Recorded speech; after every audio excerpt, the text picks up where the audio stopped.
And because true happiness comes from within, your true happiness doesn't conflict with anyone else's.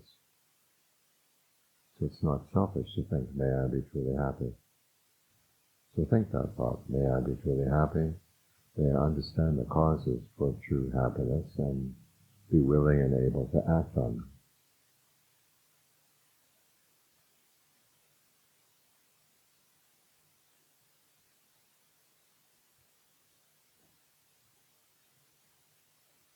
And then spread the same thought to others. Start with people who are close to your heart, your family, your very close friends.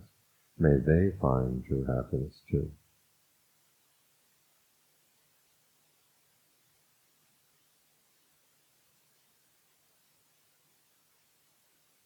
And then spread that thought out in ever-widening circles to people you know well and like.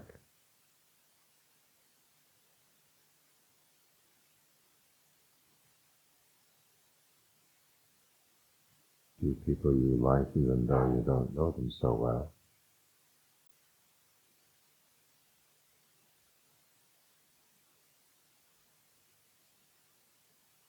To people you're more neutral about.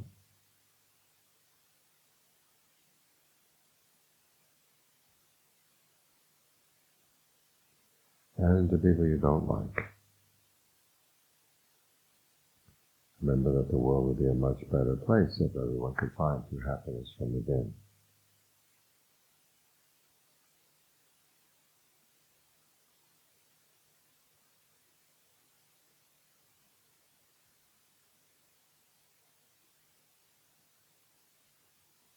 Spread thoughts of goodwill to people you don't even know.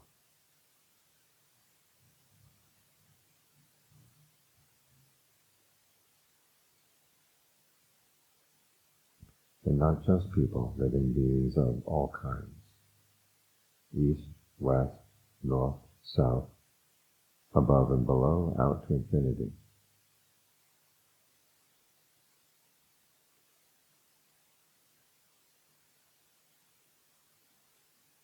May we all find true happiness in our hearts.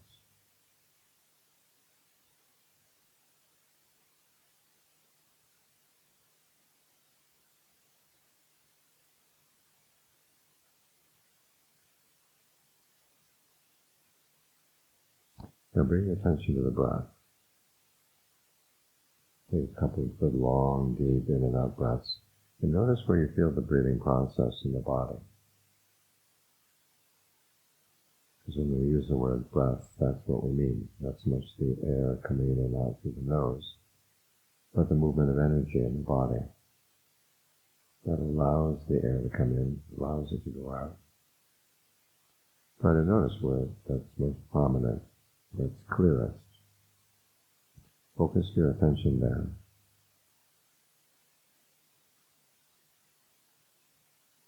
Then ask yourself if long breathing feels good. If it does, keep it up. If it doesn't, you can change. You can try shorter breathing, faster, slower, heavier, lighter, deeper, more shallow.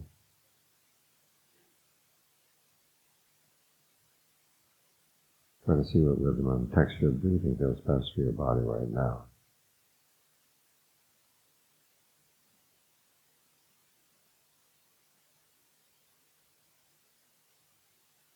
If your thoughts wander off, you don't have to follow them. If you find that you have been following, just drop them, and you'll be back at the breath.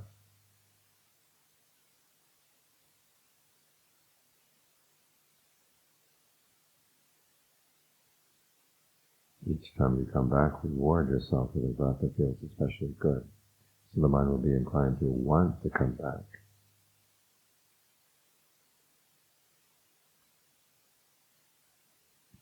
As for any pains you may feel in any parts of the body, you don't have to focus on them. Focus instead on the parts of the body that you can make comfortable by the way you breathe.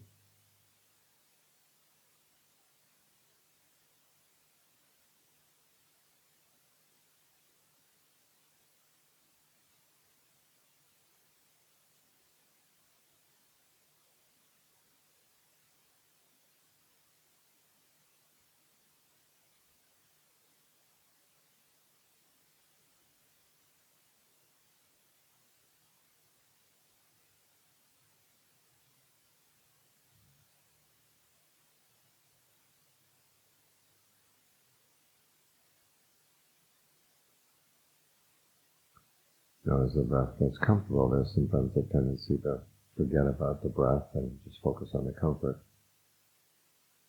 In this case, you lose the foundation for your concentration. So to counteract that tendency, the next step is to be aware of the whole body as you breathe in, the whole body as you breathe out. And a good way to build up to that whole body awareness is to go through the body first, section by section. So start down around the navel. Locate that part of the body in your awareness. Watch it for a while as you breathe in, breathe out. See what rhythm of breathing feels good there. Do you feel any sense of tension or tightness in that part of the body? Allow it to relax.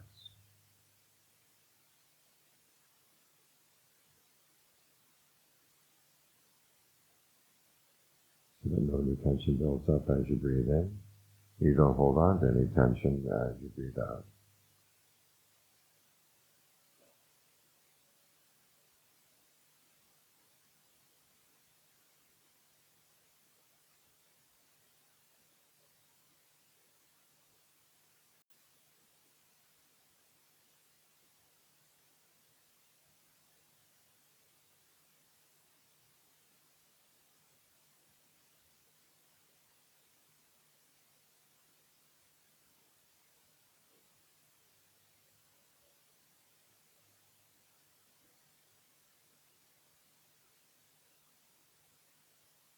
And now move your attention up to the solar plexus, the area right in front of the stomach. And follow the same steps there. 1, locate that part of the body in your awareness. 2, watch it for a while as you breathe in and breathe out to see what rhythm of breathing feels good there. And 3, if there's any tension or tightness in that part of the body, allow it to relax, dissolve away, both during the in-breath and during the out.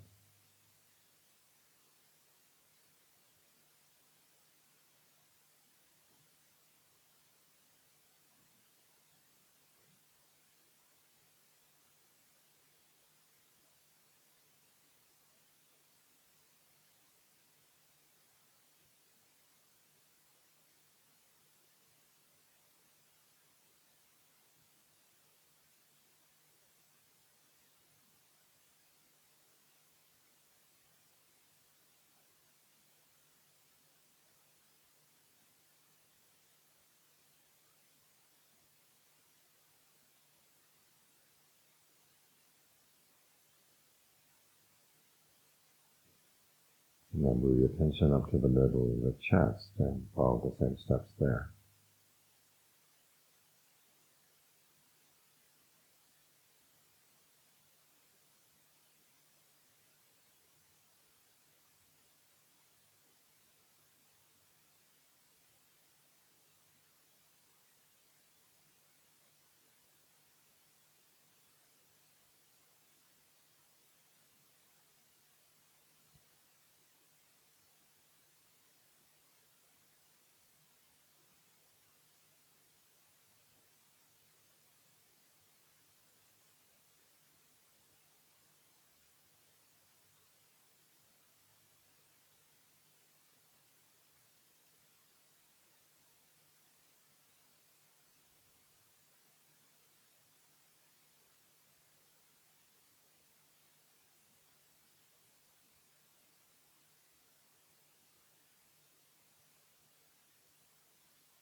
And now come to the base of the throat and follow the same steps there.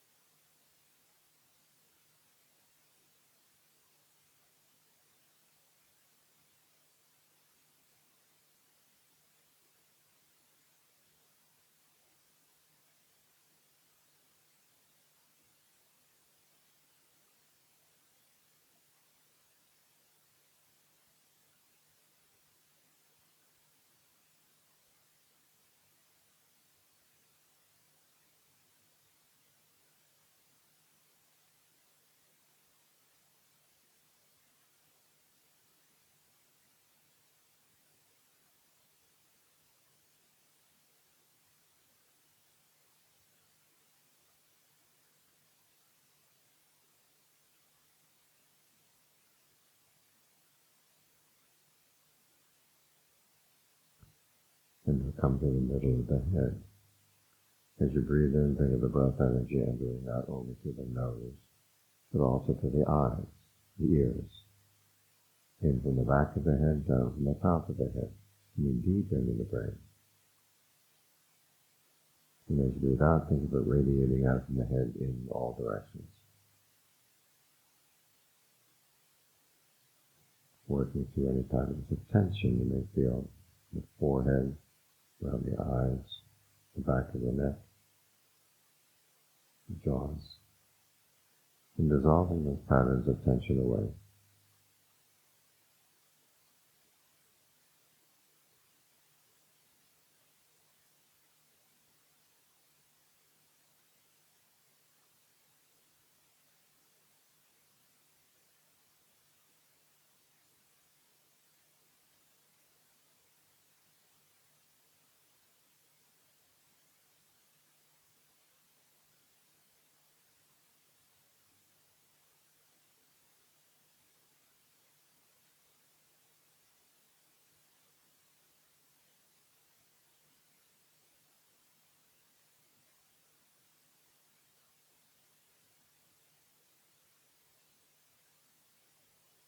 Now, if you're meditating on your own, you can continue with the survey of the whole body, down the shoulders, down the back, down the legs.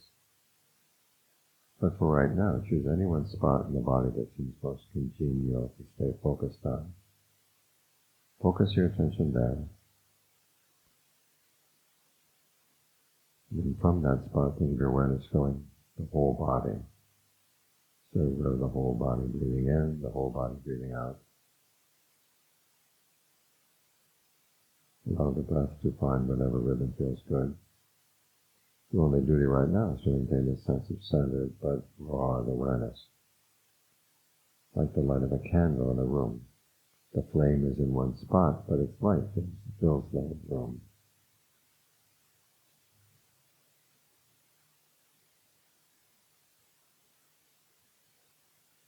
The range of your awareness may have a tendency to shrink, especially in the out-breath.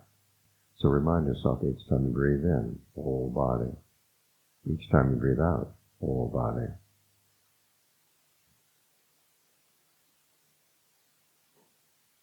This is the foundation for all the rest of your meditation. Make sure this foundation stays strong.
So I invite you to continue meditating while I give the talk.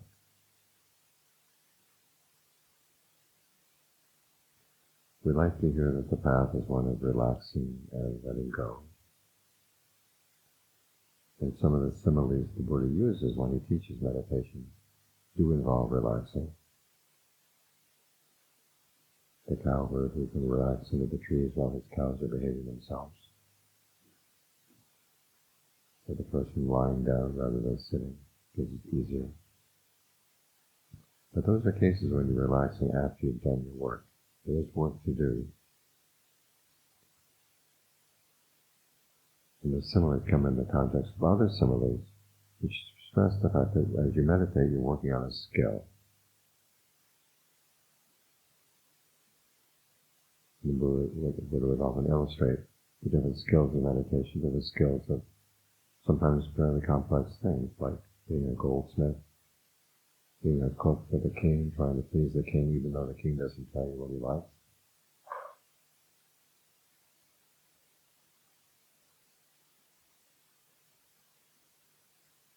Being an archer, who's able to shoot long distances, pierce great masses, fire arrows in rapid succession. That kind of skill requires that you commit yourself to working at it and reflect on what you've done so that you can refine what you've done. And Ajahn Lee makes much of this in his meditation instructions. He says meditating is like learning how to make a pair of pants, weave a basket. The teacher can tell you the basic steps, but for you to become a good weaver or a good tailor, it requires that you be observant of what you do. You try to continually improve what you're doing. So when you work with the breath, ask yourself, is the breath really comfortable? Could it be more comfortable? How about your focus? Are you focused on the right spot? You do have a choice to focus anywhere on the body. The Buddha never says you have to focus at the tip of the nose. And how much pressure should you put on your focus? If you put too much pressure on it, he says it's like holding a baby quail in your hand and squeezing it too hard. The quail will die. If not enough pressure, it's like holding a baby quail too lightly and it will fly away. So there's work to be done, and you have to be observant. As he says, the Dhamma is nourished by commitment and reflection. And there's one teaching that he gives that expands on this. It's called the basis for success. Itibbata in Dhamma. And when the Buddha gave his list of his most important teachings, it was one of the lists. Yet in modern Buddhism, it's often neglected. In more traditional societies, it's taken out from the kind of, when the Buddha was talking about developing concentration as a skill. But the four bases for success, many people have noted, you can apply to any task you want to do well at. It comes down basically to this. Desire. You want the results of the path, but which means that you have to focus on doing it right. Persistence or effort, doing what's needed to be done. Intent, paying careful attention to what you're doing, not letting your attention waver. And then finally, discernment. Well, the Buddha calls this discrimination in this case, but it's basically the discernment faculty. When you look at what you're doing, deciding is this good enough? If it's not good enough, what can you do to change? So this involves being circumspect, using your ingenuity and figuring out new ways to do things, and then trying them again.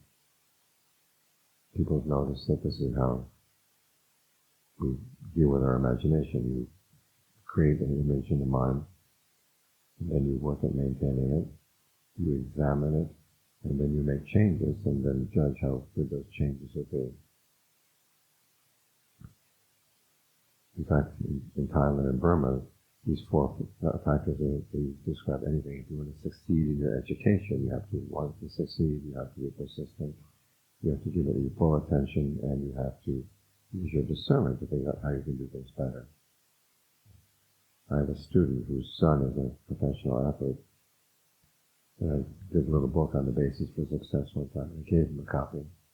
He looked at the title, he said, "Basis for success is working your ass off." I said, that's one of them. That's the persistence. And I figured that if you use sports language, you can also get the basis for success. You have to really want to win. You have to work your ass off. You have to lock in, as I say, pay careful attention to what you're doing, and use your brains. This is how you succeed at anything. And so it's good to think about when the Buddha's talking about these things, well, how this applies to your practice. And in all cases, it's not simply a matter of just wanting or putting out a lot of effort. It means using your discernment as you decide what is a good thing to want, what is a good thing to desire. Because you as a person are going to be shaped by your desires. There's something called becoming that the Buddha teaches, where you start with the desire, and then you notice the world in which that desire object is located, and then you go into that world. This is how our thought processes often work. You think of something you want, you ask yourself, where can I find that? And then what do I need to do in order to get that? You have to go into that world. This is how we get born to begin with. There's something about the human world that attracts us. And so we went after it, and all of a sudden we find ourselves, here we are human beings. This is something we do again and again and again. Every day we do this process very, very quickly. When the time comes to leave this body, it's the same process that's going to happen. It's going to carry us on to the next life. So you want to think carefully about, if you want a particular thing, what kind of person are you going to become? And if you get it, will it actually make you happy? All too often we look around seeing other people have things that we don't have and say they must be happy. But you have to look carefully. Sometimes people look happy from the outside, but they're not happy from the inside. You want to look very carefully about who you want to take as your guides, as what would be a worthwhile thing to desire. So you want to use discernment in your desires. You want to use discernment in your efforts. This comes down to, one, noticing how you motivate yourself to do what you want to do, and what needs to be done. Secondly, getting in a clear picture of what those efforts are going to have to be. And then figuring out how much is just right. When you're meditating, maybe you're focusing on the breath. When dealing with anything into practice, you have to ask yourself how much effort is required here. And the Buddha says you have to take two things into consideration. One is just how much energy you have. You may know the story of Sona, the monk whose feet were very, very tender. He was doing walking meditation until his feet started bleeding. He got discouraged. He realized, put all this effort in, and I'm not getting anywhere in the practice. Maybe I should disrobe. As soon as that thought went into his head, the Buddha levitated from Vulture Peak and came down right in front of him. Imagine how he felt. You're sitting here meditating, nodding off, thinking, when is this session going to end so I can go back home? All of a sudden the Buddha appears in front of you. You were thinking of going back home? All of a sudden I said, yes, I was thinking of disrobing. So the Buddha asked him, when you were a layperson, were you skilled at playing the lute? Well, yes. When the strings were too tight, how did it sound? It didn't sound good. When there were too loose, how did it sound? It didn't sound good either. So in the same way, when you're practicing, you want to get things just right. You start with the amount of energy you have. And apparently back in those days, the lute had 5 strings, because he then compares this to what he called the 5 faculties, or the 5 strengths. You tune your discernment first, your persistence, your level of energy first. And then to that, you tune your conviction, your mindfulness, your concentration, your discernment. Now, this doesn't mean necessarily that when your energy is down, that your conviction goes down. Sometimes you have to jack up your conviction to remind yourself that even though I may be sitting here, the meditation is not going well, it's worth sitting here, better than giving up. But you start out with how much energy do you have, and then based on that, you say, well, tonight's meditation, if I don't have much energy, I'm not going to say, I won't get up from my seat until I've achieved full awakening. That's asking too much. You say, I'm going to get through the hour, or whatever the amount of time is. So that's one thing you have to take into consideration, is how much energy you have. The other is how much effort that particular problem requires. As the Buddha pointed out, some of the causes of suffering will go away if you just look at them. This is where a lot of the mindfulness practices actually work. You just sit there and watch something and then it will go away. Other times it won't go away, in which case you have to do what the Buddha calls exerting a fabrication. Now the fabrications here are 3 things. One is the way you breathe. That's bodily fabrication. 2, the way you talk to yourself.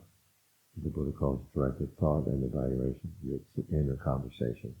You choose a topic to talk about, and you comment on it. And then 3, mental fabrication, perceptions and feelings.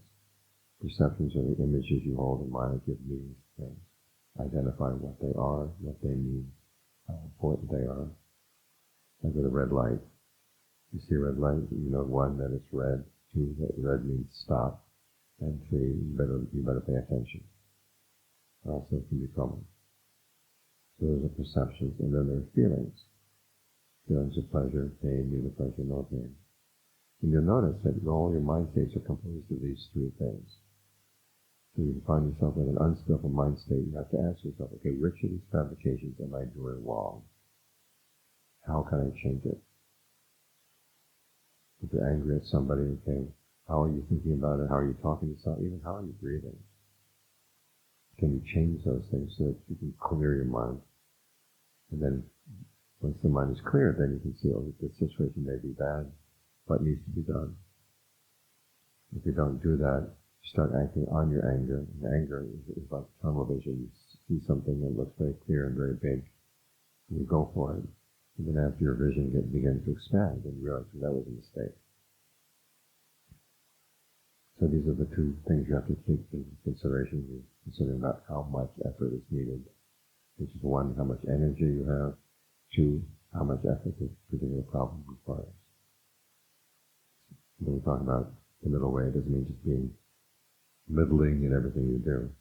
Some things require a lot of effort, and things require that you be very refined in what you do. So that's how you bring discernment to your persistence. Bringing discernment to your intent. Basically, what should you be focusing on? The Buddha says the main thing you should be focusing on is what you're doing and the results you're getting. What other people are doing, that's interesting, mainly to the extent, are they good examples or are they bad examples? If you see somebody doing something that's obviously unskillful, you ask yourself, do I do that? Look at other people as a mirror. If you see, okay, this is what I do all the time, this is what it looks like from the outside. If it doesn't look good, that other person doing it certainly doesn't look good when I'm doing it. You better take things into consideration. As for people who are doing things that are skillful, see if you can I take that as an example? This is one of the reasons why we have teachers. You can see how the teacher behaves in a particular situation. So you get some ideas about what to do. I mentioned this earlier to the other group. One was a young monk. We had an old monk staying at the monastery. He had ordained when he was retired from government service. He liked to brag that he was totally beyond sexual desire. And then he'd like to tell stories about his old days with the prostitutes. There was a disconnect. And it got to me. There was one day he started bragging again about how he's beyond sexual desire. I said, look, who else here talks about this kind of stuff? You're the only one. So he got very angry that this young Western monk was being uppity. A word of this got to Ajahn Thanissaro. He said, that's not the most skillful way of approaching the problem. And he said, what I should have said was, maybe you are free from sexual desire, but the rest of us are not, and I'm certainly not. And when you talk about these things, that has an effect on me. Could you please not do that? And years later, when I was in charge of the monastery after Ajahn Thanissaro passed away, we had one young monk whose mother would come every day, bring food, and also bring the newspaper. It's a newspaper in Bangkok called the Daily News. It's basically a rag. So in the second section of the newspaper, there'd always be a picture of a woman very scantily clad. And it seemed like when people were leaving the newspapers, just lying around the monastery, this was the page that was open. And so I called the monks together and I said, look, maybe this is not affecting you, but it's affecting me. That was the end of the problem.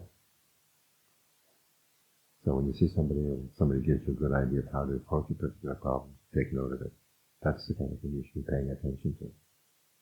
But particularly, you should be paying attention to what you're doing and the results you're getting. Because you can't have your teacher whispering in your ear all the time. You have to develop your powers of judgment. Again, we're sometimes told that you shouldn't have a judging mind. The Buddha was not one of those people. He said, use your powers of judgment. That's the only way that you're going to get ahead in practice. And finally, there's the question of using your discernment. Again, the question came up today about using some of the more abstract teachings on Buddhist wisdom, like the three characteristics, the emptiness. When the Buddha talks about wisdom, his main teaching is karma. It's the fact that's not really appreciated. Everything the Buddha teaches comes out of the teaching on karma. That your actions have results, and there's a pattern to the results based on your intentions. But the pattern is not determined by the past. What you're experiencing right now is partially determined by what you did in the past, but you are also taking the raw material from the past and shaping it into your present experience, using those three kinds of fabrication: bodily, verbal, mental. The way you breathe, the way you talk to yourself, the images and perceptions you hold in mind. And so everything the Buddha teaches comes out of that fact that you have been acting in a particular way that's been causing suffering. You can change your ways. That's what the Four Noble Truths are. They're derived from the teaching on karma. And when we deal with some of the other more abstract teachings, like dependent co-arising, that's a very detailed picture of how karma works. It creates these states of becoming that I was talking about. You have a desire.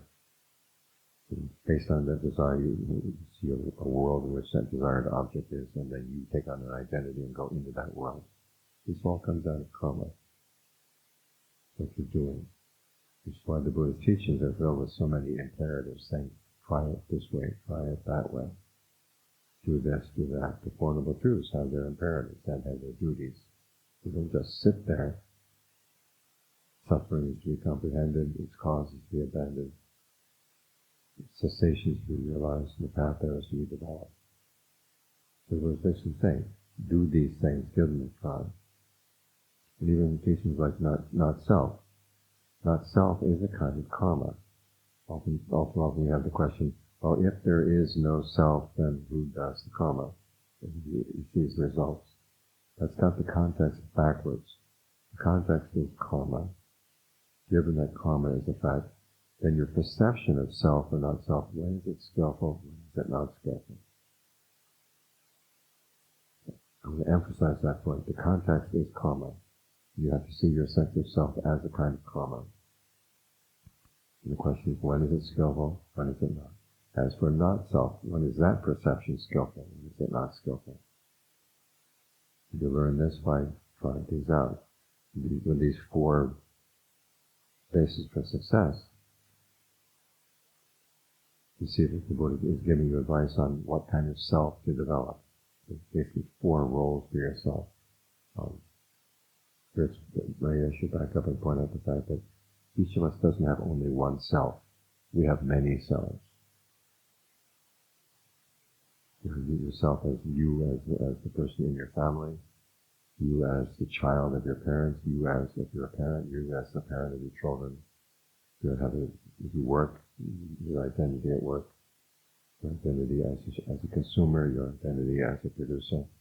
These things are all different types of self you have. So you've got a whole stable in here of all kinds of animals.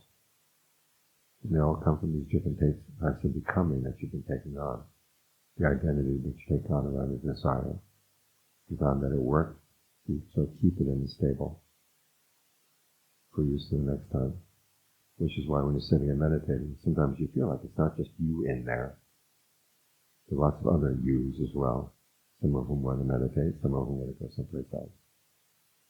And so part of the meditation is sorting these things out, which sense of self is skillful, which perception of self, and which one is not, which one is to be used right now. As for these four bases for success, they relate to the four types or the roles that yourself can play on a path.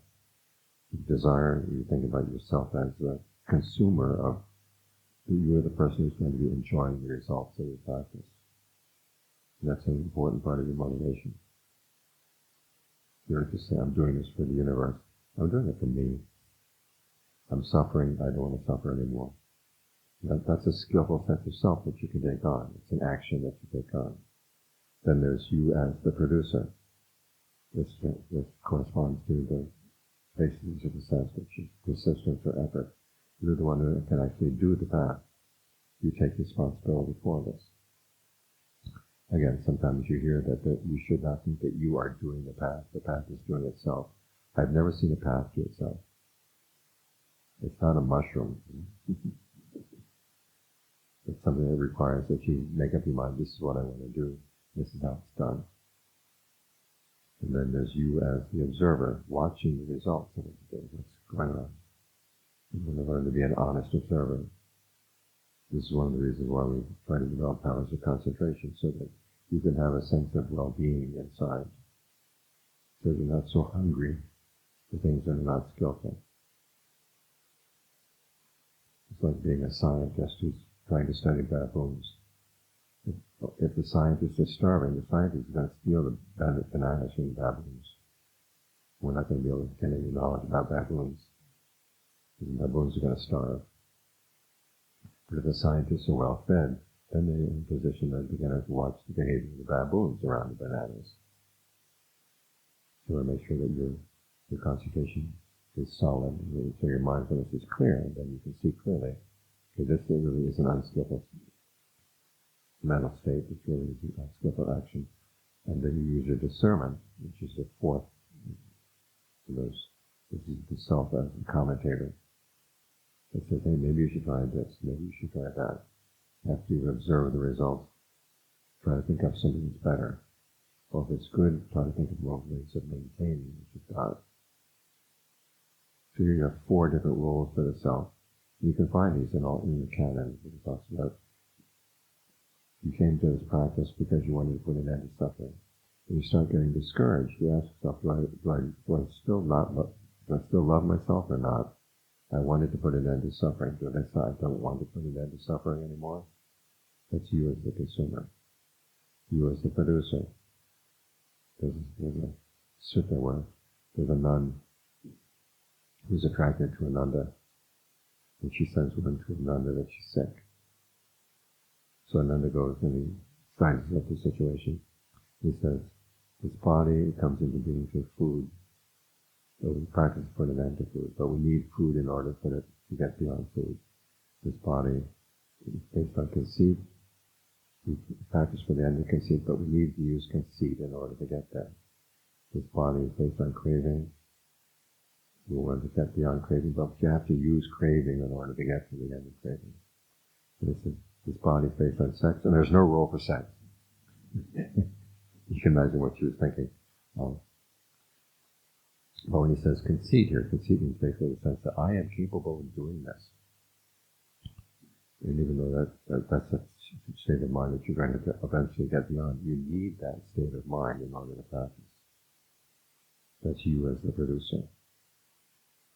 Then you as the observer. This is what the thing about the Buddha's instruction to Rahula. Rahula was 7 years old and was just getting started on the practice. And the Buddha said, before you do something, ask yourself what you anticipate the results of this action are going to be. If you anticipate any harm, don't do it. While you're doing the action, look at the results. If you're causing any harm, either to yourself or to somebody else, stop. If you're not causing any harm, keep on doing it. When the action is done, reflect on what you did. And take responsibility for this. So this action that I did, what were the results? That's you as the observer. If you saw that you caused harm, you go talk it over to somebody or somebody else who you trust, so you get some idea of how not to repeat that mistake.